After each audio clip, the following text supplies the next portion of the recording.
I'm super excited, honestly. Kaya naman, everybody, alright, in the count of 5, sabay-sabay nating makikita ang official poster ng Bad Genius the series. Alright, eto na ha. I want you guys to count with me in the count of 5. Yes, yes? Alright, here we go. In 5, 4, 3, 2, 1. There we go. Oh, wow! The official poster for Bad Genius the series is finally here. Of course, directed by Derek Abrido. Palakpakan naman natin, ladies and gentlemen. Wow, ang angas, ang solid. Now, I'm sure maraming tumatakbo sa isip ng cast natin. And di ba, first time nyo din makita yan for sure. Pero, why not have a photo opportunity first? Ayan, picture-picture tayo with our official poster here. There we go. Oh, wow. This is something that's so exciting. I mean, I'm sure you guys are gonna watch it from episode 1 hanggang dulo at susuportahan nyo talaga kaming lahat. There we go. Maraming salamat. Thank you so much, guys. You can now go back to your seats and get comfortable. Ayan, to everybody, I just would love to spread the information that Viva One Viva Arcada, have you guys heard about it? The ultimate FanCon and Grand Concert is happening on August 15 at the Smart Araneta Coliseum, featuring ang mga paborito ninyong Viva One artists. Guys, palakpakan naman natin yun. I'm super excited. Malapit na yung ating you start ng ticket selling natin. Kaya guys, you know what to do, I'm sure. Diba? Naka-ready na lahat tayo? Hindi ba? Hindi pa ready lahat? Darating tayo dyan. Sana marinig yan at ma-manifest mo sa universe. Okay. So, I think it's best to proceed with a question and answer. Again, maraming salamat sa presence po ng ating media friends na nandito ngayon. And this is going to be the much-awaited Q&A session. Members of the press, this is your opportunity to ask the cast and direct about your experiences and insights into the series. For our press and media friends, gentle reminder lamang po to please ask relevant questions only, of course. Strictly avoid sensitive and personal questions. Please remain respectful to the cast and creators. Only series-related questions will be entertained. Take note, 1 question for each media person. Alright, guys, are you ready to get to know them more? Yes! Alright, I am super... Grabe naman yun. Okay, let's proceed. For our first media person, may I call on from Abante, Sir Jun Lalin.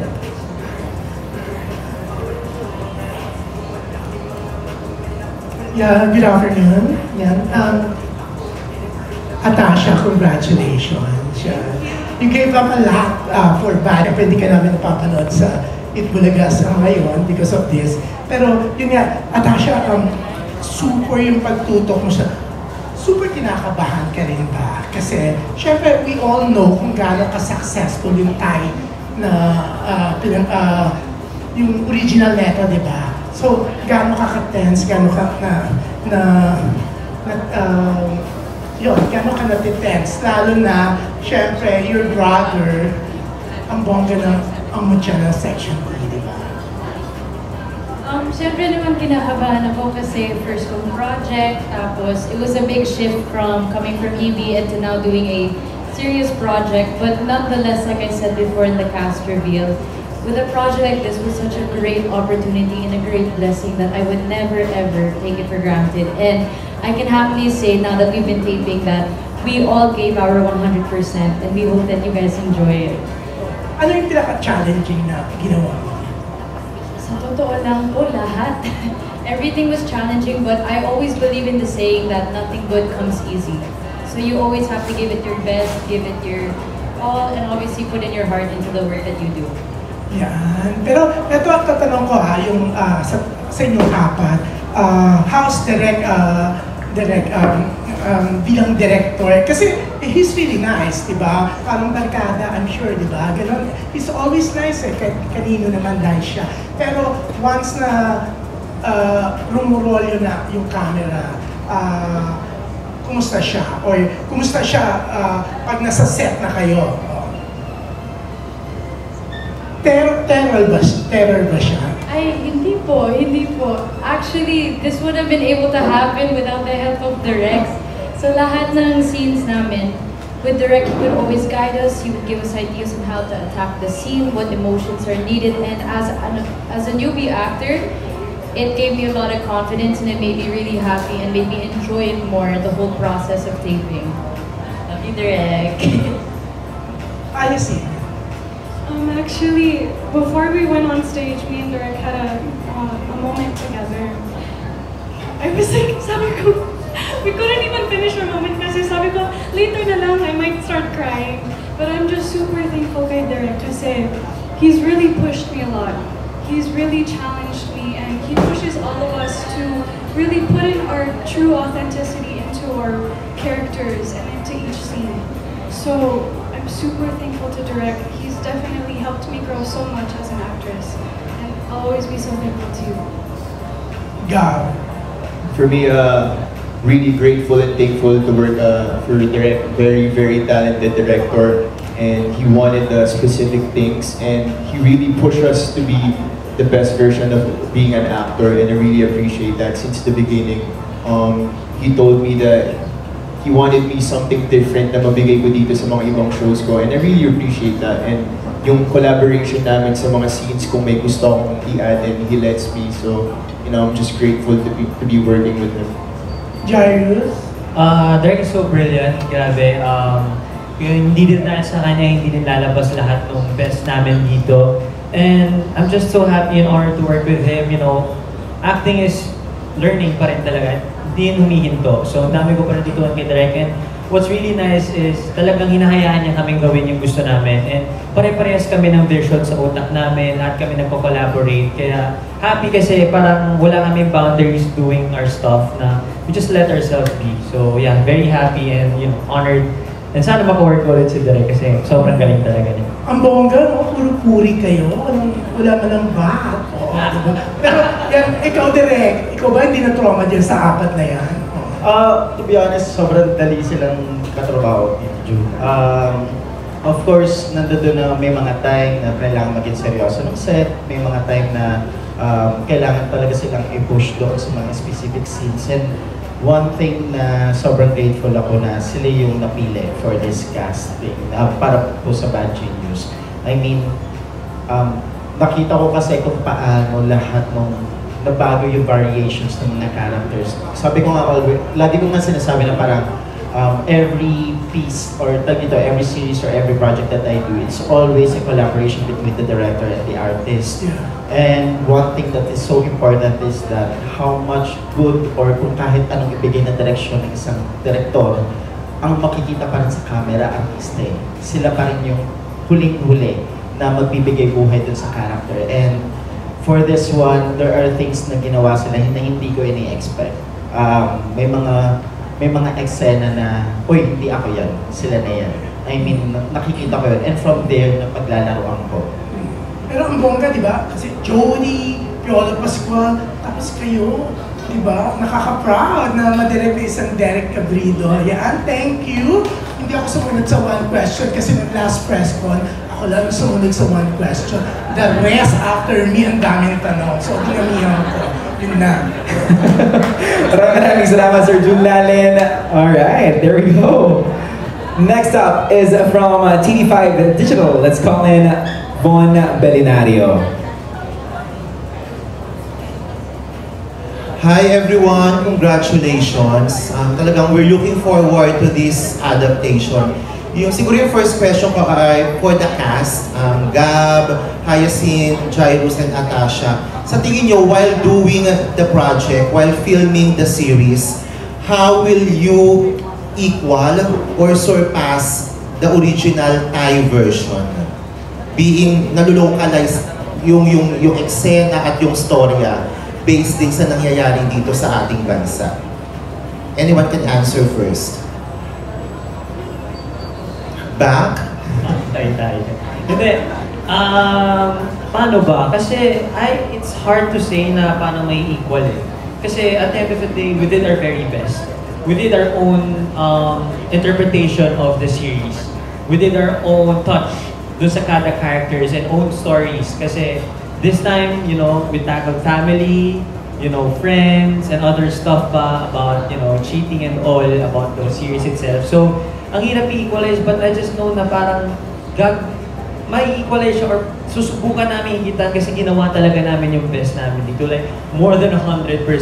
Si Gab lumabas sa comfort zone niya, Han lumabas sa comfort zone niya, si Tash binigay niya yung best niya na first time natin makikita na yung Tash na ganito. And ako, iba rin yung ginawa namin ni Direk dito. So, just being different from it won't equal everything dun sa tayo, but we're just gonna do our best para ma-enjoy ng mga tao yung series na to. Hi Gab, you wanna add to that?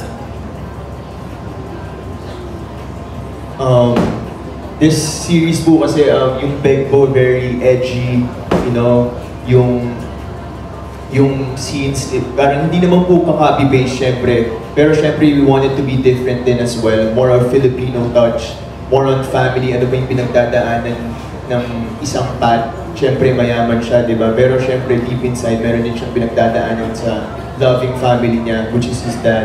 And also, yung mga iba't ibang characters, we have some issues, especially sa pagkakaibigan. And yeah, me and Direk talked about it. We don't want to be like, okay, ito ang kopyahin natin. We wanted to have a different version naman compared sa series sa movie. So, yun po. Hi Yasin. And to add on to the Pinoy touch, you know, every culture deals with its own different issues, whether it's in terms of family or in school or in general as a society. So of course we shed more light into the difference into our Philippine culture. But then of course there are still some similarities being in both Asian cultures. Of course, Lynn herself, Atasha. Lahat naman nagsabi, pero adding on to what they all said, of course, we never, going into this project, we never had the mindset of how are we going to hit that mark as the other remakes. It was more of, let's just embrace the Pinoy culture of family, friendship, and how we go through struggles through our own morality choices. And I hope that that reflects here in Bad Genius. And also, I think more importantly, we all gave our 100%. We gave our best and we hope that you guys enjoyed that. Pahabol ko lang for Direk, ang daming bata at kabataan na nanonood ng Viva One. And of course, Bad Genius is exploring the cheating scheme. Diba? Sabi nga sa series, bad moves, great moves, genius moves, bad choices. Sa tingin nyo, paano nyo siniguro na hindi ma-encourage ng series yung makakuha ng idea ng pag-cheat ang mga bata at mga estudyante na nanonood at manonood ng Bad Genius? Since nung sinimula naman na i-conceptualize yung buong material, one thing din na sinigurado namin is that hindi magkaroon ng wrong message yung buong series. And then, to be honest, marami kaming binago kahit nung nag-shoot na kami. As in, nagre-revise pa rin kami ng script just to be sure na tama yung messaging ng buong series. Just to give you dito na parang clue about it, na parang we always go back to the core of the series na parang ano yung moral lesson dito and why we should highlight this moral lesson na kapag natapos nilang panoorin yung serye is hindi nila iisipin na parang, uy, wait lang, kumbaga, ina-hype namin yung pag-cheat, no? More on ang pinafocus namin doon sa series is that what is the moral lesson behind this? And then, what are the consequences of the actions of a person kapag ginawa nila to? And one thing that I like to do, or I would rather say na bagay na masaya ko about this is that Viva and the whole creatives, sila Lynn, sila JC, sila Direk Ronnie, we make sure na perfect yung script doon sa messaging namin na hindi kami magkakamali. Kasi nga, guys, parang ang hirap baka mamaya matake into consideration nila na parang, uy, wait lang, okay lang pala mag-cheat. Parang sinagurado ng Viva yun and ng buong creatives yung kumbaga na malinaw yung messaging namin dito na there are consequences for each action na gagawin natin. Thank you so much, sir. There we have it. Let's proceed with Robert Regentina from Manila Bulletin. Hello, good afternoon. One question, fun question lang ito, no? Hypothetical. Direk, kasama ka rin dito, ma. Okay, given the chance, given the opportunity, super rich, super attractive, or super genius, and why?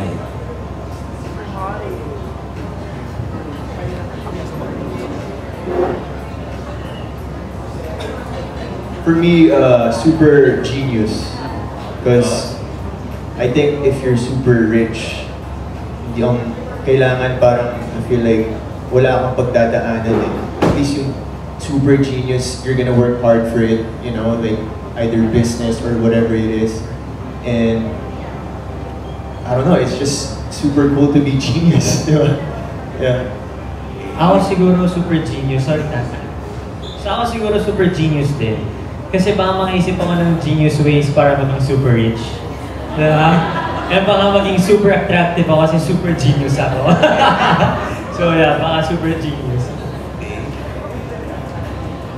Ako naman po super genius because I think that is a great asset to have. And I think that can bring you to many places in life. Super genius. Same with what Kuya said, like, you know, you could use that to become super rich as well. And when it comes to attractiveness, I don't think that's the most important thing in life because that's something that can just go away in a second. Ako, Kakaiba. oo, opposite ng kay Jairus. Siguro super rich kasi genius na ako.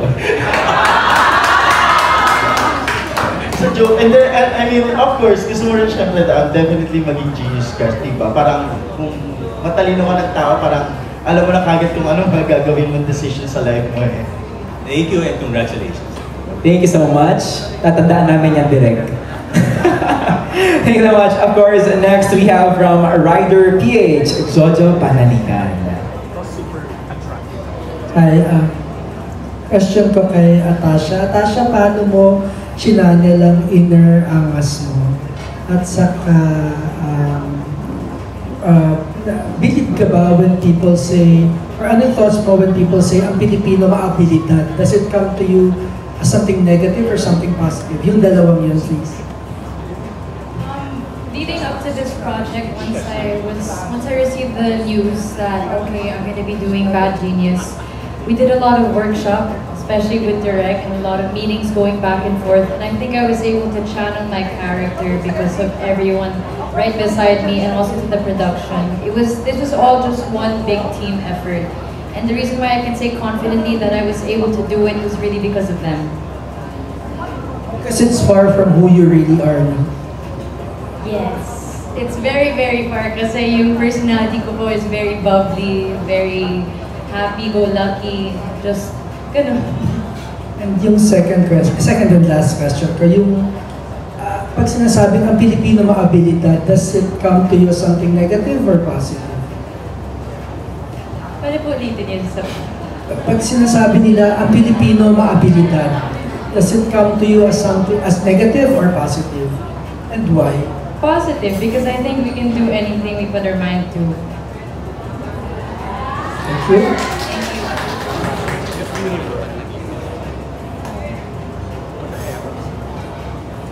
All good, thank you so much. Period, Natasha. Okay, naman, let's proceed with a TikTok content creator, Jayco TV, Jayco Manangan. Hi guys, hi Direk. Congratulations, napakaganda ng trailer, grabe. And I think question ko, sa mga cast, ano yung mga bonding moments nyo na nagpatatag sa relationship ninyo bilang co-actors dito sa series? Start with...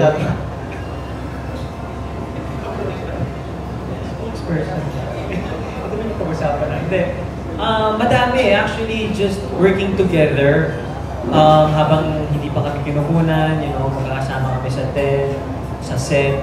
Actually, yun lang itself kasi nagpa-vibe kami lahat together. Everybody's humble, everybody's bubbly and jolly. So, doon pa lang naging close na talaga kami lahat sa isa't isa. And yung collaboration, siguro malaking bagay yun kapag nasa kayo sa trabaho ninyo pero nagbibigayan kayo sa trabaho, sa pag-arte, may factor din yun para maging matatag kayo na isang grupo na isang cast. And also, lumalabas din kami minsan. May mga bondings kami together, you know, to make things better, work, mas maging closer kami sa isa't isa. So usually yun. Marami na rin kaming labas together. With Direct actually, kaya sobrang nag-gel talaga, mas naging maganda talaga yung samahan ng isa't isa.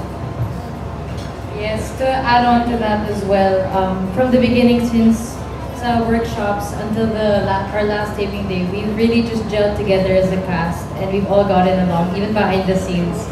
During our lunch breaks, we'd all sit around together, eat together, get to know one another, and it's been a really, really, really good journey. Oh my God, how do I explain that? So, my mind is like processing right now. Paano ko yung explain? Like, during taping, we go through so many serious and heavy scenes. So of course, in a way that brings us together more because we have to be there more for each other.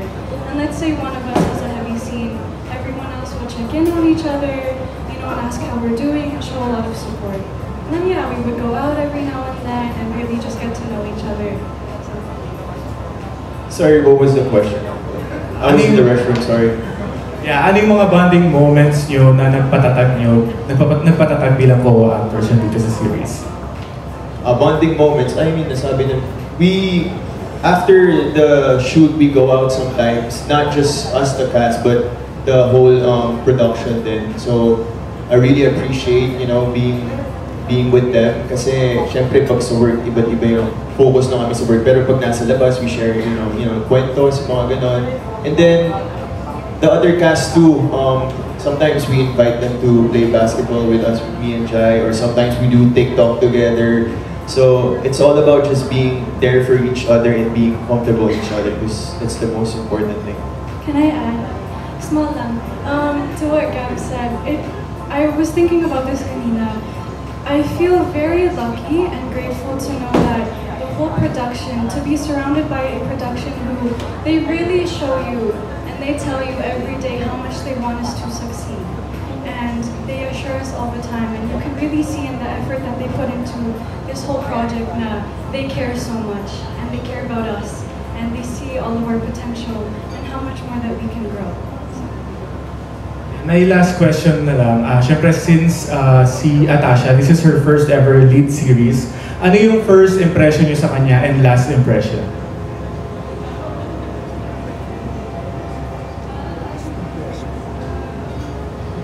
I met you at Ipulaga. But it was only super quick, like we just said hi kasi you were really busy. But I guessed it at a game. Ano yung game? I can't remember the name, pero we just said hi. But Tasha was super sweet and smiley, and I really felt such a warm energy from her. And then until the end, same thing. She's so chill, she's so cool, very genuine. I think the first time I met her was sa workshop. I don't know if bagong gising ka nun, so medyo quiet or medyo very shy. But my last impression, she's very energetic, bubbly, super nice. Siya yung energy ball namin sa taping eh. So, yeah. First impression, kasi nakita rin kami nun sa workshop, so agad din dun eh. So parang medyo testing waters, pero parang at first naramdaman ko naman talaga yung warmth na parang magiging magaan siya ka-work. And then last impression, yeah, tama yung sinabi ni Gab, she's energy ball sa taping. Like lahat kami, sobrang medyo pababagsak na yung energy namin, pero siya still, tuloy-tuloy lang. And she brings a lot of energy sa taping, so mas nagiging magaan lalo yung trabaho. And she's humble and she's easy to work with. Ako, malalaman ko kagad kapag nandiyan na si Tash sa set. Yung tipo kapag dito, kahit hindi mo pa inahan, may speech, direct, tapos nagtatakbuhan sila, tapos pag hindi sila nagte-take, ang napapansin ko sa kanila, nagsasayaw sa TikTok. Or nagpipwentuhan sila, ha? Hindi ikaw. Parang ilang beses ko kayo napapuli eh. Ayun, tapos na at the same time. Pero kapag naman talaga, kapag during the scene na or tag ito mag-take na, ayan, sobrang seryoso sila. Pero kapag during break, makulit. Saka siyang dynamite girl ng set. At sa literal, kasi parang ilang araw yata yung shoot namin na laging may dynamite na umiikot. Tapos doon, lahat kami kakain ng dynamite, kahit ang lahat ng mga tao na sa dynamite. Kasi pag tinanong kanina, galing pa kay Tash. Parang hilig niya magpakain ng dynamite sa set, gano'n. Sobrang kulit, kasi makulit.